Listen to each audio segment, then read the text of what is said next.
নমস্কার শিলচর। দিল্লিতে আবার বরাক উপত্যকার জন্য বড় খবর তৈরি হতে চলেছে।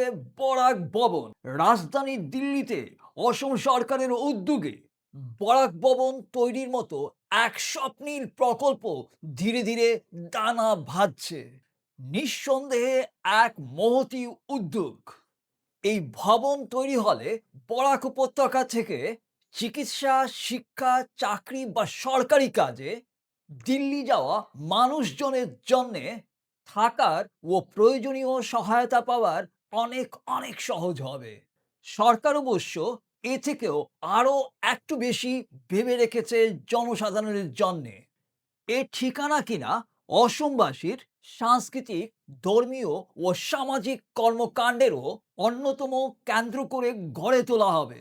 এতে করা যাবে সাংস্কৃতিক অনুষ্ঠান, বৈঠক কিংবা সম্প্রদায় ভিত্তিক কর্মসূচির আয়োজন।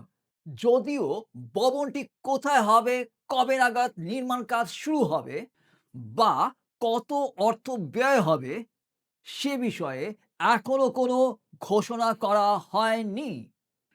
তবুও প্রথমবারের মতো বরাক উপত্যকার নামে পৃথক একটি ভবনের সম্ভাবনার কথা সরকারি স্তরে প্রকাশ্যে আসায় বরাকবাসী হিসেবে খুবই খুবই আনন্দ হচ্ছে। তবে ভারতের রাজধানীর বুকে ঠিক এমনি এক দুই নয়, একেবারে 60টি নতুন পরিকাঠামো গড়ে তোলার ইঙ্গিত দিলেন মুখ্যমন্ত্রী হিমন্ত বিশ্ব শর্মা রবিবার সামাজিক মাধ্যমে ওনার ব্যক্তিগত প্ল্যাটফর্ম থেকে। এবারে প্রশ্ন হলো, এটি কি সত্যি বরাক উপত্যকার মানুষজনের জন্য কোনো বড় পরিবর্তন আনবে, নাকি শুধু আরেকটি ঘোষণা হয়েই থেকে যাবে? কমেন্টে আপনার মতামত জানান। আর এমন গুরুত্বপূর্ণ খবর পেতে স্পটলাইট শিলচরকে অবশ্যই ফলো করুন।